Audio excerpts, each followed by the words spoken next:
Second P U ವಿದ್ಯಾರ್ಥಿಗಳಿಗೆ next ಬರುವಂಥ ಮೆಥಮೆಟಿಕ್ ಎಕ್ಸಾಮ್ದಲ್ಲಿ ಯಾವ ಥರ ಇಂಪಾರ್ಟೆಂಟ್ ಕ್ವಶನ್ಗಳನ್ನ ಕೇಳ್ತಾರೆ ಅನ್ನುವಂಥ ಡೀಟೇಲ್ ಇನ್ಫಾರ್ಮೇಷನನ್ನು ನಾನು ಇವತ್ತಿನ ಈ ವಿಡಿಯೋದಲ್ಲಿ ಹೇಳ್ತಾ ಇದ್ದೀನಿ. ಸೊ ಯಾರು ವಿಡಿಯೋನ ಸ್ಕಿಪ್ ಮಾಡದೆ ಎಂಡ್ವರೆಗೂ ನೋಡಿ. ಈ ವಿಡಿಯೋದಲ್ಲಿ ನಿಮಗೆ ಫಸ್ಟು ಇಂಪಾರ್ಟೆಂಟ್ ಅಂತ ಇರೋದು ಪಾರ್ಟ್ ಸಿ ಮತ್ತು ಪಾರ್ಟ್ ಡಿದಲ್ಲಿ ನಿಮಗೆ 3 ಮಾರ್ಕ್ಸ್ ಹಾಗೂ 5 ಮಾರ್ಕ್ಸ್ದು ಮೋಸ್ಟ್ ಇಂಪಾರ್ಟೆಂಟ್ ಕ್ವಶನ್ಸನ್ನು ನಾನು ಇವತ್ತಿನ ಈ ವಿಡಿಯೋದಲ್ಲಿ ಡಿಸ್ಕಷನ್ ಮಾಡ್ತಾ ಇದ್ದೀನಿ. ಸೊ ಫಸ್ಟು ನಾವು ಚಾಪ್ಟರ್ ವೈಸ್ ಹೋಗೋಣ, ಅಂದರೆ ಸೆಕ್ಷನ್ ವೈಸ್. ಪಾರ್ಟ್ ಸಿದಲ್ಲಿ ಯಾವ ಚಾಪ್ಟರ್ದಲ್ಲಿ ನಿಮಗೆ 3 ಮಾರ್ಕ್ಸ್ಗೆ ಕೇಳ್ತಾರೆ, ಹಾಗೆ ಪಾರ್ಟ್ ಡಿದಲ್ಲಿ ನಿಮಗೆ ಯಾವ ಚಾಪ್ಟರ್ದಿಂದ 5 ಮಾರ್ಕ್ಸ್ಗೆ ಕ್ವಶನ್ಸ್ ಬರುತ್ತೆ ಅಂತ ಫುಲ್ ಸ್ಟೆಪ್ ಬೈ ಸ್ಟೆಪ್ ನಾನು ಎಲ್ಲ ಹೇಳ್ತೀನಿ.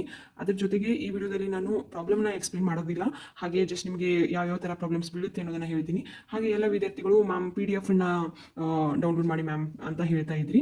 ಸಾರಿ, ಲಾಸ್ಟ್ ಎಕ್ಸಾಮ್ದಲ್ಲಿ PDF ಡೌನ್ಲೋಡ್ ಮಾಡೋಕೆ ಆಗಲಿಲ್ಲ, ನಂದು ಮೊಬೈಲ್ ಪ್ರಾಬ್ಲಮ್ ಆಗೋಯಿತು. ಸೊ ಅದಕ್ಕೋಸ್ಕರ ಈ ಒಂದು ಎಕ್ಸಾಮ್ದಲ್ಲಿ ನಾನು ಮ್ಯಾಥಮೆಟಿಕ್ಸ್ ಸಬ್ಜೆಕ್ಟ್ದಲ್ಲಿ ಕೇಳುವಂತಹ 3 ಮಾರ್ಕ್ಸ್ ಹಾಗೂ 5 ಮಾರ್ಕ್ಸ್ದು ಯಾವ ಥರ ಕ್ವಶನ್ಸ್ ಇರುತ್ತಲ್ವ ಅದೆಲ್ಲವನ್ನು ಕ್ವಶನ್ಸನ್ನು ನಾನು PDF ಲಿಂಕನ್ನು ಅಪ್ಲೋಡ್ ಮಾಡಿರ್ತೀನಿ. ಸೊ ಎಲ್ಲರೂ ಹೋಗಿ ಆ ಕ್ವಶನ್ಸನ್ನು ಪ್ರಿಪೇರ್ ಆಗಿ. ಹಾಗೆ ತುಂಬ ತಲೆ ಕೆಡಿಸ್ಕೊಂತ ಅವಶ್ಯಕತೆ ಇಲ್ಲ. ಫಸ್ಟ್ ಎಕ್ಸಾಮ್ ಯಾವ ಥರ ಅಟೆಂಡ್ ಮಾಡಿದಿರಿ ಅದೇ ಒಂದು ಎನರ್ಜಿಯಿಂದ ಕಾನ್ಫಿಡೆನ್ಸ್ದಿಂದ ಸೆಕೆಂಡ್ ಎಕ್ಸಾಮ್ ಕೂಡ ಅಟೆಂಡ್ ಮಾಡಿ ತುಂಬ ಒಳ್ಳೆಯ ಮಾರ್ಕ್ಸನ್ನು ನೀವು ಪಡ್ಕೊಳ್ತೀರಾ. ನಾನು ಹೇಳಿರುವಂಥ ಪ್ರಾಬ್ಲಮ್ಸನ್ನು ಪ್ರಾಕ್ಟೀಸ್ ಮಾಡ್ಕೊಂಡು ಹೋಗಿ. ನೀವು ಈಗಾಗಲೇ ಪ್ರಾಕ್ಟೀಸ್ ಮಾಡ್ತಾ ಇರ್ತೀರಾ. ಸೊ ಇದರಲ್ಲಿ ಯಾವುದಾದ್ರೂ ಪ್ರಾಕ್ಟೀಸ್ ಮಾಡಿದ್ದೀರಾ ಅಥವಾ ಬಿಟ್ಟಿದ್ದೀರಾ ಅಂತ ನೋಡ್ಕೊಳ್ಳಿ. ಮಾಡಿಲ್ಲ ಅಂತಂದರೆ ಅದನ್ನು ಕೂಡ ಪ್ರಾಕ್ಟೀಸ್ ಮಾಡಿ.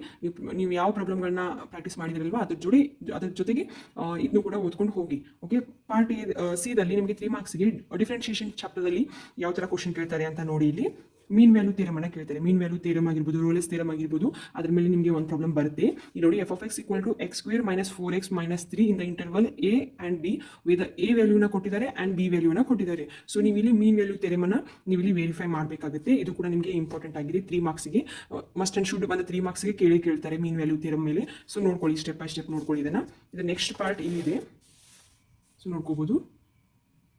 And another one question mean value theorem ಮೇಲೆ ಕೇಳಿದ್ದಾರೆ ನಿಮಗೆ f(x) = x². ಇಲ್ಲಿ x ಅಂದರೆ f(x) = x² ಕೇಳಿದ್ದಾರೆ ನಿಮಗೆ. ಇಲ್ಲಿ a ಆ್ಯಂಡ್ b ವ್ಯಾಲ್ಯೂ ಕೂಡ ನಿಮಗೆ ಕೊಟ್ಟಿದ್ದಾರೆ, ನೀವು ನೋಡ್ಕೋಬೋದು. Verify the mean value theorem.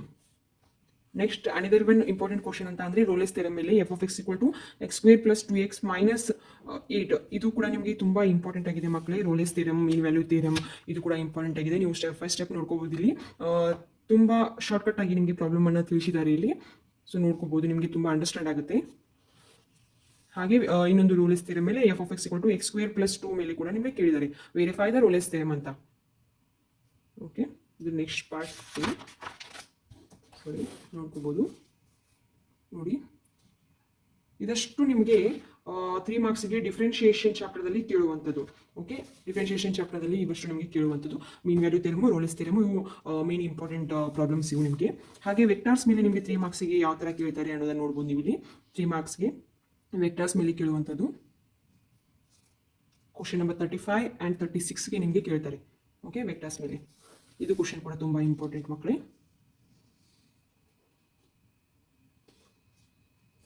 ನೋಡ್ಬೋದು, ಇದು ವೆಕ್ಟರ್ಸ್ ಮೇಲೆ ಕೇಳುವಂತಹ ಇಂಪಾರ್ಟೆಂಟ್ ಕ್ವಶನ್ಸ್ಗಳಿಗೂ 3 ಮಾರ್ಕ್ಸ್ಗೆ.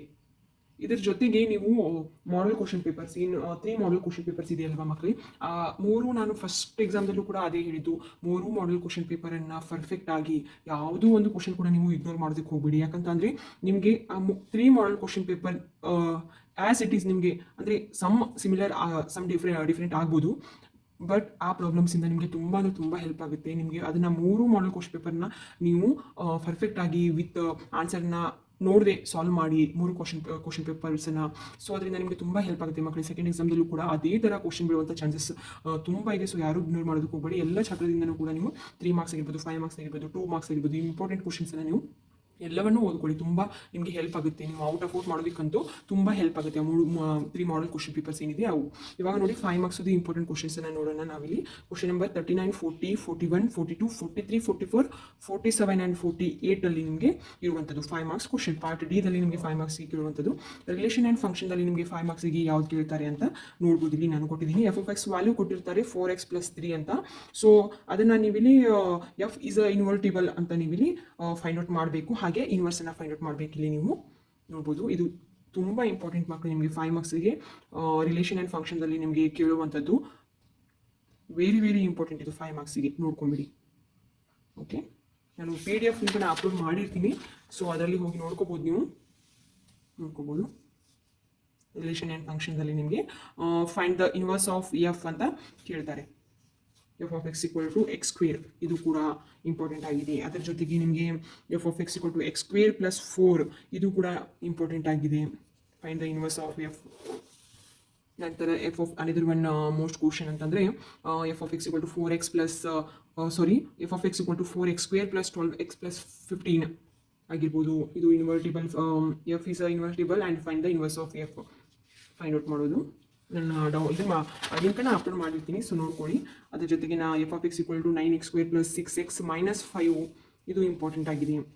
ಓಕೆ, ಇದಷ್ಟು ನಿಮಗೆ ಇಂಪಾರ್ಟೆಂಟ್ ಆಗಿದೆ ಈ ಒಂದು ಚಾಪ್ಟರ್ದಲ್ಲಿ. ನಿಮಗೆ ರಿಲೇಷನ್ ಆ್ಯಂಡ್ ಫಂಕ್ಷನ್ದಲ್ಲಿ ಇವಷ್ಟು ನಿಮಗೆ ಇಂಪಾರ್ಟೆಂಟ್ ಆಗಿದೆ. ಒಂದು 5 ಕ್ವಶನ್ಸನ್ನು ನಾನು ನೀಡಿದ್ದೀನಿ ರಿಲೇಷನ್ ಆ್ಯಂಡ್ ಫಂಕ್ಷನ್ನಲ್ಲಿ. 5 ಕ್ವಶನ್ಸನ್ನು ನೀವು ಪರ್ಫೆಕ್ಟ್ ಆಗಿಬಿಡಿ. ಯಾವುದಾದ್ರೂ ಒಂದು ಕೇಳುವಂಥ ಚಾನ್ಸಸ್ ಇರುತ್ತೆ ಮಕ್ಕಳೇ, ಇಗ್ನೋರ್ ಮಾಡೋದಕ್ಕೆ ಹೋಗ್ಬೇಡಿ, ಸ್ಟೆಪ್ ಬೈ ಸ್ಟೆಪ್ ನೋಡ್ಕೊಳ್ಳಿ. ಓಕೆ, ನೆಕ್ಸ್ಟ್ ನಿಮಗೆ 5 ಮಾರ್ಕ್ಸ್ಗೆ ಮ್ಯಾಟ್ರಿಸಸ್ ಚಾಪ್ಟರ್ದಲ್ಲಿ ನಿಮಗೆ ಇದಂತೂ ಕೇಳ್ತಾರೆ. Verify, calculate A C B C and A plus B to C, ಇದು ಕೇಳ್ತಾರೆ ನಿಮಗೆ. ಓಕೆ, ಮಸ್ಟ್ ಆ್ಯಂಡ್ ಶುಡ್ ಇದನ್ನು ನೋಡ್ಕೋಬೇಕು ನೀವು. ಆ್ಯಂಡ್ ನೋಡಿ ಮಕ್ಕಳೇ, ಯಾವುದೇ ಚಾಪ್ಟರ್ ಇಗ್ನೋರ್ ಮಾಡಿದ್ರು ಕೂಡ ಮ್ಯಾಟ್ರಿಸಸ್ ಮಾತ್ರ ಇಗ್ನೋರ್ ಮಾಡೋದಕ್ಕೆ ಹೋಗ್ಬಿಡಿ. ಇದು ಫಸ್ಟ್ ಒನ್ ಬೆನಿಫಿಟ್ ಏನಂದರೆ ಇದು ತುಂಬ ಈಸಿ ಆದಂಥ ಸಬ್ಜೆಕ್ಟು. ಇದರಲ್ಲಿ ಈಸಿಯಾಗಿ ನೀವು ಔಟ್ ಆಫ್ ಮಾರ್ಕ್ಸನ್ನು ಪಡ್ಕೋಬಹುದು. ಹಾಗೆ ಇದು ಸ್ಕೋರಿಂಗ್ ಮಾಡ್ಕೊಳ್ಳೋದಕ್ಕೂ ಕೂಡ ತುಂಬ ಹೆಲ್ಪ್ ಆಗುತ್ತೆ. ಅಂದರೆ ನೀವು ತುಂಬ ಈಸಿಯಾಗಿ ಇದನ್ನು ಸಾಲ್ವ್ ಮಾಡೋದ್ರಿಂದ ಇದರಲ್ಲಿ ಔಟ್ ಆಫ್ ಮಾರ್ಕ್ಸ್ ಬರುತ್ತೆ. ಇದರಿಂದನೂ ಕೂಡ ಸ್ಕೋರ್ ನಿಮ್ಮದು ಇನ್ಕ್ರೀಸ್ ಆಗುತ್ತೆ. ಓಕೆ, ಮ್ಯಾಟ್ರಿಸಸ್ ಸಬ್ಜೆಕ್ಟನ್ನು ಯಾರು ಇಗ್ನೋರ್ ಮಾಡೋದಕ್ಕೆ ಹೋಗ್ಬಿಡಿ. ನೋಡಿ, ಇದು ಕೂಡ ಇಂಪಾರ್ಟೆಂಟ್ ಆಗಿದೆ ಈ ಒಂದು problem. And another one verify, ಇದು ಕೂಡ ತುಂಬ ಇಂಪಾರ್ಟೆಂಟ್ ಆಗಿದೆ. Another one question. Next matrices ಚಾಪ್ಟರ್ದಲ್ಲಿ ನೋಡಿ, also verify that a plus into B minus C equal to a plus B into minus C verify ಮಾಡಂತ ಹೇಳಿದ್ದಾರೆ. ಸೊ ನೋಡ್ಬೋದು, ಇಲ್ಲಿ ನೀವು ತುಂಬ ನಿಮಗೆ ಹೆಲ್ಪ್ ಆಗುತ್ತೆ ಅಂತ ಅಂದರೆ ಎ ವ್ಯಾಲ್ಯೂ ಕೊಟ್ಟಿರ್ತಾರೆ, ಬಿ ವ್ಯಾಲ್ಯೂ ಕೊಟ್ಟಿರ್ತಾರೆ ಆ್ಯಂಡ್ ಸಿ ವ್ಯಾಲ್ಯೂ ಕೊಟ್ಟಿರ್ತಾರೆ. ಇದರಲ್ಲಿ ನೀವು ಫಸ್ಟ್ ಏನು ಮಾಡಬೇಕು, ಎ ಪ್ಲಸ್ ಬಿ ವ್ಯಾಲ್ಯೂವನ್ನು ನೀವು ಫೈಂಡ್ ಔಟ್ ಮಾಡಬೇಕು. ಎ ಆ್ಯಂಡ್ ಬಿದು ಪ್ಲಸ್ ವ್ಯಾಲ್ಯೂವನ್ನು ಫೈಂಡ್ ಔಟ್ ಮಾಡಬೇಕು ನಿಮಗೆ. ನೆಕ್ಸ್ಟ್ ನೀವು ಬಿ ಮೈನಸ್ ಸಿ ವ್ಯಾಲ್ಯೂವನ್ನು ಫೈಂಡ್ ಔಟ್ ಮಾಡಬೇಕು. ಅಂದರೆ ಬಿ ವ್ಯಾಲ್ಯೂ ಸಿ ವ್ಯಾಲ್ಯೂವನ್ನು ಮೈನಸ್ ವ್ಯಾಲ್ಯೂವನ್ನು ನೀವು ಇಲ್ಲಿ ಫೈಂಡ್ ಔಟ್ ಮಾಡಬೇಕು. ಓಕೆ, ಇದಾಯಿತು. ನೆಕ್ಸ್ಟ್ ನಿಮಗೆ ಈಸಿ ಆಗಿದೆ ಅಂತಂದರೆ ನೆಕ್ಸ್ಟ್ ಏನು ಕೇಳಿದ್ದಾರೆ ಅವರು, ಇವಾಗ ಎ ಪ್ಲಸ್ ಬಿ ವ್ಯಾಲ್ಯೂ ಆಯಿತು, B minus C value find out ಮಾಡಿದ್ರಿ. ನೆಕ್ಸ್ಟ್ ಏನು ಉಳಿತು ಅಂತ ಅಂದರೆ A plus into B minus C value ಉಳಿತು. ಅಂದರೆ ಎ ವ್ಯಾಲ್ಯೂವನ್ನು ತಗೋತೀರಾ, ಕೊಟ್ಟಂತಹ ಎ ವ್ಯಾಲ್ಯೂವನ್ನು. Okay, next B minus C ವ್ಯಾಲ್ಯೂವನ್ನು ನೀವು ಆಲ್ರೆಡಿ ಫೈಂಡ್ ಔಟ್ ಮಾಡಿರ್ತೀರಾ. ಸೊ ಬಿ ಮೈನಸ್ ಸಿ ವ್ಯಾಲ್ಯೂವನ್ನು ನೀವು ಇಲ್ಲಿ ತಗೋತೀರಾ. ಅದಕ್ಕೆ ನೀವು ಇಲ್ಲಿ ಏನು ಮಾಡಬೇಕು, A plus into B minus C ವ್ಯಾಲ್ಯೂನ ನೀವು ಇಲ್ಲಿ ಫೈಂಡ್ ಔಟ್ ಮಾಡಿದರೆ ಇದು ಈಕ್ವೇಷನ್ ನಂಬರ್ 1 ಆಯಿತು. ನೆಕ್ಸ್ಟ್ ಏನು ಕೇಳಿದ್ದಾರೆ ಅವರು, A plus B into minus C ವ್ಯಾಲ್ಯೂವನ್ನು ಫೈಂಡ್ ಔಟ್ ಮಾಡಂತ ಹೇಳಿದ್ದಾರೆ. ಸೊ ನೀವು ಇಲ್ಲಿ A plus B already find out ಮಾಡಿದ್ದೀರಾ, ಎ ಪ್ಲಸ್ ಬಿ ವ್ಯಾಲ್ಯೂ ಬಂದಿದೆ. ಸೊ ಅದಕ್ಕೆ ಇಂಟು ಮೈನಸ್ ಸಿ ವ್ಯಾಲ್ಯೂವನ್ನು ನೀವು ಇಲ್ಲಿ ಫೈಂಡ್ ಔಟ್ ಮಾಡಬೇಕಾಗುತ್ತೆ. ಅಷ್ಟೇ ಮಕ್ಕಳು, ತುಂಬ ಈಸಿಯಾಗಿರುತ್ತೆ. ನೀವು ಇಕ್ವೇಷನ್ 1 ಆ್ಯಂಡ್ ಇಕ್ವೇಷನ್ 2ನ ನೀವು ಮಾಡಬೇಕಾದ್ರೆ ಫಸ್ಟು ಬ್ರೆಕೆಟ್ ಒಳಗಿರುವಂಥದ್ದನ್ನು ನೀವು ಈಸಿಯಾಗಿ ಫೈಂಡ್ ಔಟ್ ಮಾಡ್ಕೋಬೇಕಾಗುತ್ತೆ. ತುಂಬ ಈಸಿ ಮಕ್ಕಳು, ಇದರಲ್ಲಿ ಔಟ್ ಆಫ್ ಮಾರ್ಕ್ಸನ್ನು ಪಡ್ಕೋಬೋದು ನೀವು, ಅದೇನಿಲ್ಲ. ಸೊ ನೋಡ್ಬೋದು, ಇಲ್ಲಿ ಅನದರ್ ಒನ್ ಇಂಪಾರ್ಟೆಂಟ್ ಕ್ವಶನ್ ಅಂದರೆ ಮ್ಯಾಟ್ರಿಸಸ್ನಲ್ಲಿ ಅಷ್ಟು ಇಂಪಾರ್ಟೆಂಟ್ ಆಗಿದೆ ಮಕ್ಕಳು. ಇಲ್ಲಿ ನೋಡಿದ್ರು, ಇದು ಕೂಡ ಇಂಪಾರ್ಟೆಂಟ್ ಆಗಿದೆ ನೋಡಿ. ಇದು ಮ್ಯಾಟ್ರಿಸಸ್ ಚಾಪ್ಟರ್ದಲ್ಲಿ. ಇನ್ನು ಡಿಟರ್ಮಿನೆಂಟ್ಸ್ ಚಾಪ್ಟರ್ದಲ್ಲಿ ನಿಮಗೆ 5 ಮಾರ್ಕ್ಸಿಗೆ ಯಾವ ಥರ ಕೇಳ್ತಾರೆ ಅನ್ನುವಂಥದ್ದನ್ನು ನಾನು ಇಲ್ಲಿ ಕೊಟ್ಟಿದ್ದೀನಿ. ಸೊ ಡಿಟರ್ಮಿನೆಂಟ್ಸ್ ಚಾಪ್ಟರ್ದಲ್ಲಿ ನೀವು ನೋಡ್ಕೋಬೋದು. Linear equations by matrix method ಅಂತ ಕೇಳ್ತಾರೆ ನಿಮ್ಗೆ ಇಲ್ಲಿ. ಮ್ಯಾಟ್ರಿಕ್ಸ್ ಮೆಥಡ್ ಮುಖಾಂತರ ನೀವು ಇಲ್ಲಿ ಫೈಂಡ್ ಔಟ್ ಮಾಡಬೇಕಾಗುತ್ತೆ ಡಿಟರ್ಮಿನೆಂಟ್ಸ್ನಲ್ಲಿ. ಓಕೆ, ನೋಡ್ಬೋದು ಇಲ್ಲಿ. Solve the following system of linear equations by a matrices method. ಇದು ಮೋಸ್ಟ್ ಇಂಪಾರ್ಟೆಂಟ್ ಕ್ವಶನ್ ಮಕ್ಕಳು. ಇದು ನಿಮಗೆ ಡಿಟರ್ಮಿನೆಂಟ್ಸಲ್ಲಿ ಕೇಳುವಂಥದ್ದು. ಇದನ್ನು ಬಿಡೋದಕ್ಕೆ ಹೋಗ್ಬಿಡಿ, ಯಾಕಂದರೆ ತುಂಬ ಈಸಿ ಇರುತ್ತೆ. ನಿಮಗೆ ಒಂದು ಈಕ್ವೇಷನ್ದು ಕೊಟ್ಟಿರ್ತಾರೆ, ಅದನ್ನು ನೀವು ಮ್ಯಾಟ್ರಿಸಸ್ ಮೆಥಡಲ್ಲಿ ನೀವು ಅದನ್ನು ಸಾಲ್ವ್ ಮಾಡಬೇಕಾಗುತ್ತೆ. ಓಕೆ, ನೋಡ್ಬೋದು ಇಲ್ಲಿ ಈ ಥರ ಇದೆ. Another one same, following the system of linear equation by a matrices method. ಇದು ಮೋಸ್ಟ್ ಇಂಪಾರ್ಟೆಂಟ್ ಕ್ವಶನ್ಸ್ ಮಕ್ಕಳು. ಇವಾಗ ನೀವು ಮಾಡೆಲ್ ಕ್ವಶನ್ ಪೇಪರ್ನಲ್ಲಿ ನೋಡ್ಬೋದು, ಇವೇ ಕ್ವಶನ್ಸೇ ಇರುತ್ತೆ ಮಾಡೆಲ್ ಕ್ವಶನ್ ಪೇಪರ್ದಲ್ಲೂ ಕೂಡ. ಓಕೆ, ತುಂಬ ಈಸಿ ಆಗಿದೆ ಮಕ್ಕಳೇ. ಹಾಗೆ ಡಿಫ್ರೆನ್ಷಿಯೇಷನ್, ಇವಾಗ ಡಿಟರ್ಮಿನೆಂಟ್ಸ್ ಆಯಿತು. ನೆಕ್ಸ್ಟ್ ಡಿಫ್ರೆನ್ಷಿಯೇಷನ್, ತುಂಬ ಜನಕ್ಕೆ ಈ ಒಂದು ಚಾಪ್ಟರ್ ಡಿಫಿಕಲ್ಟಿ ಅಂತ ಹೇಳ್ತಾರೆ ಮಕ್ಕಳೇ. ಬಟ್ ಯಾವುದು ಡಿಫಿಕಲ್ಟಿ ಅಂತ ಇಲ್ಲ, ಪ್ರಾಕ್ಟೀಸ್ ಮಾಡ್ತಾ ಇದ್ರಿ ಯಾವುದು ಕೂಡ ಡಿಫಿಕಲ್ಟಿ ಆಗೋದಿಲ್ಲ. ತುಂಬ ಈಸಿಯಾಗಿಯೇ ಸಾಲ್ವ್ ಮಾಡ್ಬೋದು. ಸೊ ನೋಡ್ಕೋಬೋದು ನೀವು ಇಲ್ಲಿ ಸ್ಟೆಪ್ ಬೈ ಸ್ಟೆಪ್ ನೋಡ್ಕೋತಾ ಹೋದ್ರಿ ನಿಮಗೆ ಒಂದು 3 to 5 ಕ್ವಶನ್ಸ್ನ ನೀವು ಸಾಲ್ವ್ ಮಾಡಿಬಿಟ್ರೆ ನೀವು ಪರ್ಫೆಕ್ಟ್ ಆಗ್ತೀರಾ. ಓಕೆ, ಡಿಫ್ರೆನ್ಷಿಯೇಷನ್ ಚಾಪ್ಟರ್ದಲ್ಲಿ ತುಂಬ ಇಂಪಾರ್ಟೆಂಟ್ ಆದಂತಹ ಕ್ವಶನ್ನು ನೋಡ್ಕೊಳ್ಳಿ. ತುಂಬ ಇಂಪಾರ್ಟೆಂಟ್ ಆದಂಥದ್ದು ಇದು ಡಿಫ್ರೆನ್ಷಿಯೇಷನ್ ಚಾಪ್ಟರ್ದಲ್ಲಿ. ಇದು ಕೂಡ ಇಂಪಾರ್ಟೆಂಟ್ ಆಗಿದೆ. ನಾನು ಏನು ಕೊಡ್ತಾ ಇದ್ದೀನಿ ಈ ಒಂದು ವಿಡಿಯೋದಲ್ಲಿ ಅವೆಲ್ಲವೂ ಕೂಡ ಇಂಪಾರ್ಟೆಂಟ್ ಆಗಿರುವಂತಹ ಪ್ರಶ್ನೆಗಳೇ, ತುಂಬ ಸಲ ರಿಪೀಟೆಡ್ ಆಗಿರುವಂತಹ ಪ್ರಶ್ನೆಗಳು. ಓಕೆ, ಇವಷ್ಟು ಮಾಡ್ಕೊಳ್ಳಿ ಸಾಕು. ನೀವು ಈಸಿಯಾಗಿ ನಿಮಗೆ ಇದರಲ್ಲಿ ಯಾವುದಾದ್ರೂ ಬೀಳುವಂಥ ಸಾಧ್ಯತೆ ಇರುತ್ತೆ ಮಕ್ಕಳು. ಯಾರು ಇಗ್ನೋರ್ ಮಾಡ್ಕೊಳಕ್ಕೆ ಹೋಗ್ಬಿಡಿ. ಈಗಾಗಲೇ ಪ್ರಾಕ್ಟೀಸ್ ಮಾಡಿದ್ದೀರಾ, ಮಾಡಿಲ್ವಾ ಅಂತ ಒಂದ್ಸಲ ಕಣ್ಣಾಡಿಸ್ಕೊಳ್ಳಿ. ಮಾಡಿಲ್ಲ ಅಂತ ಅಂದರೆ ಈಗಲೇ ಪ್ರಾಕ್ಟೀಸ್ ಮಾಡಿದನ. ಡಿಫ್ರೆನ್ಷಿಯೇಷನ್ ಚಾಪ್ಟರ್ದಲ್ಲಿ ಇವಷ್ಟು ಇಂಪಾರ್ಟೆಂಟ್ ಆಗಿವೆ ಪ್ರಾಬ್ಲಮ್ಸು 5 ಮಾರ್ಕ್ಸಿಗೆ. ನೆಕ್ಸ್ಟ್ ನಿಮಗೆ ಇಂಟಿಗ್ರೇಷನ್ ಚಾಪ್ಟರ್ದಲ್ಲಿ ಇಂಟಿಗ್ರೇಷನು, ಡಿಫ್ರೆನ್ಷಿಯೇಷನು ಇವೆಲ್ಲವೂ ಕೂಡ ತುಂಬ ಕಷ್ಟ ಆಗುತ್ತೆ ಈ ಪ್ರಾಬ್ಲಮ್ ಬಿಡಿಸೋದಕ್ಕೆ ಅಂತ ತುಂಬ ಜನ ಇಗ್ನೋರ್ ಮಾಡ್ತಾರೆ. ಅವನ್ನೆಲ್ಲ ಯಾವುದೋ ಒಂದು ಸ್ಟೆಪ್ ಆಗಿರುತ್ತೆ. ಮೋಸ್ಟ್ ಆಫ್ ದ ಸ್ಟೂಡೆಂಟ್ಸ್ಗೆ ಮಾರ್ಕ್ಸ್ ಹೋಗೋದೇ ಇಂಟಿಗ್ರೇಷನ್ ಚಾಪ್ಟರ್ದಲ್ಲಿ. ಇಂಟಿಗ್ರೇಷನ್ ಆಗಿರ್ಬೋದು, ಡಿಫ್ರೆನ್ಷಿಯೇಷನ್ ಆಗಿರ್ಬೋದು. ಯಾಕಂತ ಅಂದರೆ ಆಕ್ಯುರೇಟ್ ಆನ್ಸರ್ ಬಂದಿರೋದಿಲ್ಲ, ಯಾವುದೋ ಒಂದು ಸ್ಟೆಪ್ಪನ್ನು ಹಾರಿಸಿರ್ತೀರಾ, ಏನೋ ಮಿಸ್ಟೇಕ್ ಆಗಿರುತ್ತೆ. ಬಟ್ ಮಾರ್ಕ್ಸ್ ಹೋಗೋದೇ ಈ ಒಂದು ಚಾಪ್ಟರ್ಗಳಲ್ಲಿ ನಿಮಗೆ. ಅದಕ್ಕೆ ತುಂಬ ಗಮನದಲ್ಲಿ ಇಟ್ಕೊಂಡು ಇದನ್ನು ಸಾಲ್ವ್ ಮಾಡಿ. ಓಕೆ, ನೋಡಿ ಇದು ತುಂಬ ಇಂಪಾರ್ಟೆಂಟ್ ಆಗಿರುವಂಥದ್ದು. ಒಂದು 5 to 6 ಕ್ವಶನ್ಸ್ ಇದೆ ಇಂಟಿಗ್ರೇಷನ್ ಚಾಪ್ಟರ್ದಲ್ಲಿ. ಇವಷ್ಟು ನೀವು ಪ್ರಾಕ್ಟೀಸ್ ಮಾಡಿಬಿಟ್ರೆ ನಿಮಗೆ ಈಸಿಯಾಗಿ ನೀವು ಇಂಟಿಗ್ರೇಷನ್ ಚಾಪ್ಟರ್ದಲ್ಲಿ ಮಕ್ಕಳೇ ಈ ಸಲ ಅಂತೂ ಬಿಟ್ಬಿಡೋದಕ್ಕೆ ಸಾಧ್ಯನೇ ಇಲ್ಲ. ನೀವು ಫಸ್ಟ್ ಎಕ್ಸಾಮ್ದಲ್ಲಿ ಬಿಟ್ಟಿರ್ಬೋದು, ಆದರೆ ಈ ಸಲ ನೀವು ಬಿಡೋದಕ್ಕೆ ಹೋಗಬೇಡಿ ಇಂಟಿಗ್ರೇಷನ್ ಚಾಪ್ಟರ್ನ. ಥರ್ಡ್ ಒನ್ ಇಂಪಾರ್ಟೆಂಟ್ ಕ್ವಶನ್ ನಾನು ಅಪ್ಲೋಡ್ ಮಾಡ್ತೀನಿ. ಓಕೆ, ಎಲ್ಲರೂ ಕೂಡ ಮ್ಯಾಮ್ PDF ಅಪ್ಲೋಡ್ ಮಾಡಿ ಅಂತ ಕೇಳ್ತಾ ಇದ್ರಿ. ಸೊ ಅಪ್ಲೋಡ್ ಮಾಡ್ತೀನಂತೆ. ಇದು ಕೂಡ ಇಂಪಾರ್ಟೆಂಟ್ ಕ್ವಶನ್.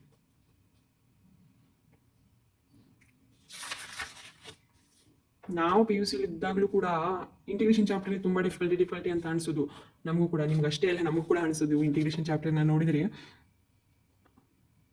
ಬಟ್ ಇವಾಗ ಅರ್ಥ ಆಗ್ತಾ ಇದೆ ಇಂಟಿಗ್ರೇಷನ್ ಚಾಪ್ಟರ್ನ. ತುಂಬ ಜನ ಹಾಗೆ ಆ ಒಂದು ಕ್ವಶನ್ಸನ್ನು ಬಿಟ್ಟು ಬಂದುಬಿಡ್ತಿದ್ವಿ ಇಂಟಿಗ್ರೇಷನ್ ಚಾಪ್ಟರ್ಲಿ. ಇದು ಯಾಕೆ ಬೇಕು ಬಿಡು ತಲೆನೋವು ಅಂತ ಬಿಟ್ಟು ಬಂದುಬಿಡ್ತಿದ್ವಿ ಆ ಕ್ವಶನನ್ನು. ಹಾಗೆ ಮಾಡೋದಕ್ಕೆ ಹೋಗ್ಬಿಡಿ ಮಕ್ಕಳಿಗೆ. ಓಕೆ, ನಿಮಗೆ ಇಂಪಾರ್ಟೆಂಟ್ ಅಂತ ಏನು ಕೊಟ್ಟಿದ್ದೀನಿ ಇವಾಗ ನೋಡಿ. 9 ಕ್ವಶನ್ಸ್ ಇದೆ ಇಂಟಿಗ್ರೇಷನ್ ಚಾಪ್ಟರ್ದಲ್ಲಿ. ಓಕೆ, ಈ 9 ಪ್ರಶ್ನೆಗಳನ್ನ ನೀವು ಪರ್ಫೆಕ್ಟ್ ಆಗಿ ಮೊದಲು ಯಾವುದಾದ್ರೂ ಒಂದು ಕೇಳ್ತಾರೆ ಇದರಲ್ಲಿ. ಯಾವುದು ಬಿಟ್ಬಿಡೋದಕ್ಕೆ ಹೋಗಬೇಡಿ. ಈ 9 ಕ್ವಶನ್ಸ್ ಏನಿದೆ ಪರ್ಫೆಕ್ಟ್ ಆಗಿಬಿಡಿ. ಉಳಿದಿದ್ದೆಲ್ಲ ಕ್ವಶನ್ಸನ್ನು ಬಿಟ್ಬಿಡಿ. ಈ 9 ಕ್ವಶನ್ಸನ್ನು ಮೊದಲು ಪರ್ಫೆಕ್ಟ್ ಆಗಿ. ಓಕೆ, ಇಂಟಿಗ್ರೇಷನ್ ಚಾಪ್ಟರ್ನ ಈ ಸಲ ನೀವು ಯಾರು ಬಿಟ್ಬಿಡೋದಕ್ಕೆ ಹೋಗಬೇಡಿ. ಈಸಿಯಾದಂತಹ ಪ್ರಶ್ನೆ ಇದೆ, ನಾನು ಸಾಲ್ವ್ ಮಾಡ್ತೀನಿ ಅಂತ ಅಂದ್ಕೊಂಡ್ರೆ ಸಾಲ್ವ್ ಮಾಡ್ತೀರಾ. ಓಕೆ, ನೆಕ್ಸ್ಟು 3D ಜಿಯೋಮೆಟ್ರಿಯಲ್ಲಿ ನಿಮಗೆ ಕ್ವಶನ್ ನಂಬರ್ 47ಗೆ ಬರುವಂಥದ್ದು ಇದು.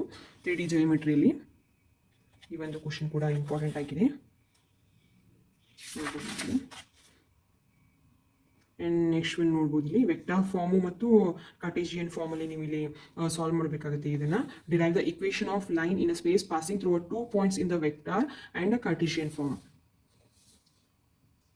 ನೋಡ್ಬೋದು ಇಲ್ಲಿ ಇದು ಕೂಡ ಕೇಳುವಂಥದ್ದು. ಇದು 5 ಮಾರ್ಕ್ಸಿಗೆ ಕೇಳುವಂಥದ್ದು ಇಂಪಾರ್ಟೆಂಟ್ ಆಗಿದೆ ಮಕ್ಕಳೇ. ಇದು ಕೂಡ ವೆಕ್ಟಾರ್ ಫಾರ್ಮ್ ಆ್ಯಂಡ್ ಕಾರ್ಟೇಶಿಯನ್ ಫಾರ್ಮನ್ನು ನೀವು ಇಲ್ಲಿ ಬರಿಬೇಕಾಗುತ್ತೆ. ಸೊ ನೋಡ್ಕೋಬೋದು ನೀವು ಇಲ್ಲಿ ವಿತ್ ಡ್ರಾಯಿಂಗ್ ಮುಖಾಂತರ. ಓಕೆ, ಇಲ್ಲೂ ಕೂಡ ಕೇಳಿದ್ದಾರೆ ನಿಮಗೆ ಇಲ್ಲಿ ವೆಕ್ಟರ್ ಫಾರ್ಮು ಕಾರ್ಟೇಶಿಯನ್ ಫಾರ್ಮ್ ಬರೀಬೇಕಾಗುತ್ತೆ ನಿಮಗೆ. ಈ ಥರ ಇದೆ. ನೆಕ್ಸ್ಟು ಪ್ರೊಬ್ಯಾಬಿಲಿಟಿ ಮೇಲೆ ನಿಮಗೆ ತುಂಬ ಈಸಿ ಆದಂಥ ಸಬ್ಜೆಕ್ಟ್ ಇದು ಕೂಡ. ಪ್ರೊಬ್ಯಾಬಿಲಿಟಿದು ಅಂತ ಬರೀ ಏನು ಕಷ್ಟ ಆಗೋದಿಲ್ಲ. ಪ್ರೊಬ್ಯಾಬಿಲಿಟಿ ಮೇಲೂ ನೀವು ಬಿಡಿಸ್ಬೋದು. ನೋಡಿ ಇಲ್ಲಿ ಒಂದು ಏನು ಕೇಳ್ತಾರೆ, ಟಾಸ್ ಅಂದರೆ of A coin is a tossed 10 times, find the probability of. First one ಏನು ಕೇಳಿದರೆ exactly 6 heads and second one at list 6 heads, third one at most 6 heads ಅಂತ ಕೇಳಿದ್ದಾರೆ. ಅಂದರೆ ಇಲ್ಲಿ ಟಾಸ್ ಮಾಡ್ತಾರೆ. ಓಕೆ, ಕಾಯಿನನ್ನು ಟಾಸ್ ಮಾಡ್ತಾರೆ. ಸೊ ಇಲ್ಲಿ ಅವರು ಪ್ರೊಬ್ಯಾಬಿಲಿಟಿನ ಕೇಳಿದ್ದಾರೆ. ಪ್ರಾಬಬ್ಲಿ ಎಕ್ಸಾಕ್ಟ್ಲಿ 6 heads ಬಿದ್ದರೆ ಅಂತ ಕೇಳಿದ್ದಾರೆ. ಓಕೆ, ಅದನ್ನು ನೀವು ಇಲ್ಲಿ ಎಕ್ಸ್ಪ್ಲೇನ್ ಮಾಡಬೇಕಾಗುತ್ತೆ. ನೋಡ್ಬೋದು ಇಲ್ಲಿ ತುಂಬ ಅಂದರೆ ತುಂಬ ಈಸಿ ಆಗಿರುವಂಥದ್ದು. ನೋಡಿ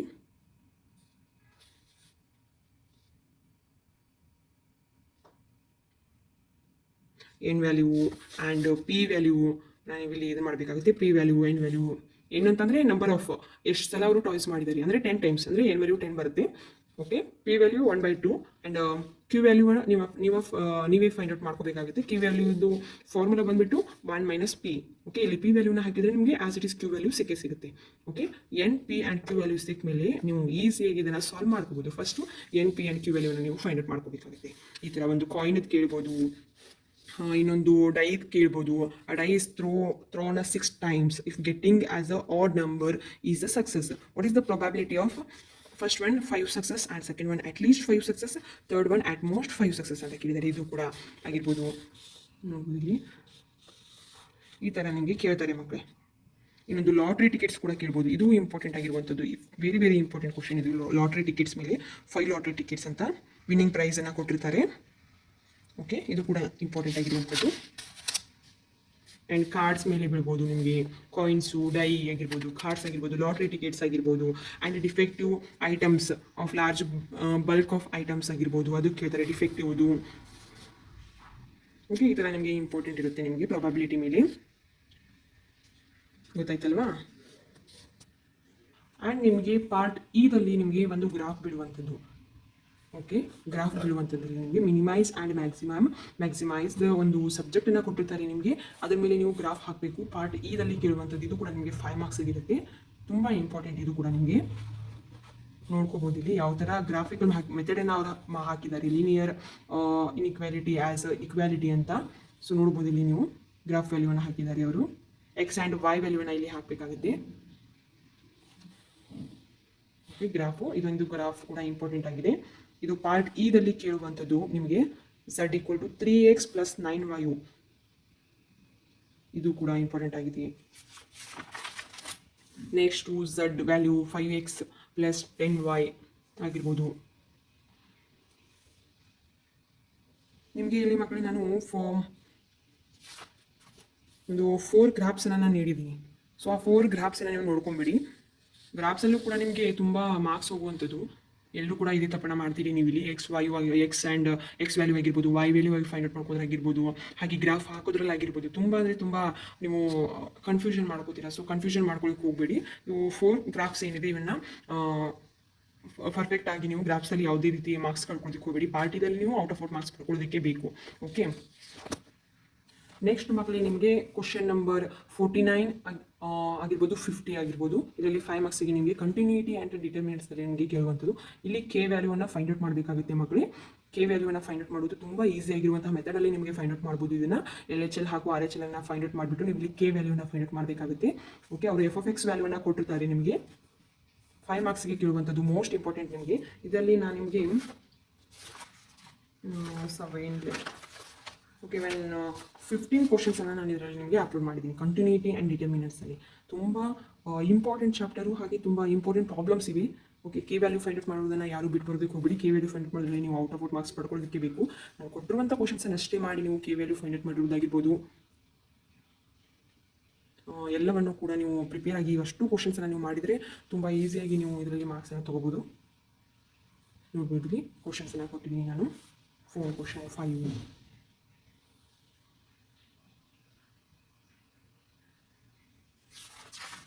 ಇವಷ್ಟು ಇಂಪಾರ್ಟೆಂಟ್ ಕ್ವಶನ್ಸ್ ಮಕ್ಕಳು. ನಿಮಗೆ ಈ ಕಂಟಿನ್ಯೂಟಿ ಆ್ಯಂಡ್ ಡಿಫ್ರೆನ್ಷಿಯಬಿಲಿಟಿಯಲ್ಲಿ ನಿಮಗೆ ಕಂಟಿನ್ಯೂಟಿ ಆ್ಯಂಡ್ ಡಿಟರ್ಮಿನೆಂಟ್ಸಲ್ಲಿ ನಿಮಗೆ ಇವಷ್ಟು ಇಂಪಾರ್ಟೆಂಟ್ ಕ್ವಶನ್ಸ್ ಆಗಿದೆ ಮಕ್ಕಳು. ಇದರಲ್ಲಿ ನಿಮಗೆ ನೋಡ್ಕೋಬೋದು ನೀವು ಇಲ್ಲಿ ಇವಷ್ಟು ಇಂಪಾರ್ಟೆಂಟ್ ಆಗಿದೆ. ನಾನು ಇದರಲ್ಲಿ ಈ ಒಂದು ವಿಡಿಯೋದಲ್ಲಿ ನಿಮಗೆ ಚಾಪ್ಟರ್ ವೈಸ್ 3 ಮಾರ್ಕ್ಸ್ ಆಗಿರ್ಬೋದು, 5 ಮಾರ್ಕ್ಸ್ ಆಗಿರ್ಬೋದು, ಮೋಸ್ಟ್ ಇಂಪಾರ್ಟೆಂಟ್ ಕ್ವಶನ್ಸ್ಗಳನ್ನು ಅಷ್ಟೇ ಅಪ್ಲೋಡ್ ಮಾಡಿದ್ದೀನಿ. ಸೊ ಯಾರು ಕೂಡ ಇಗ್ನೋರ್ ಮಾಡದೆ ಅವನಷ್ಟು ಪ್ರಿಪೇರ್ ಆಗಿ ನೆಕ್ಸ್ಟ್ ಇರುವಂಥ ಮ್ಯಾಥಮೆಟಿಕ್ಸ್ ಎಕ್ಸಾಮ್ದಲ್ಲಿ ನೀವು ಔಟ್ ಆಫ್ ಮಾರ್ಕ್ಸನ್ನು ಪಡ್ಕೋತೀರಾ ಅಂತ ಅಂದ್ಕೊಂಡಿದ್ದೀನಿ.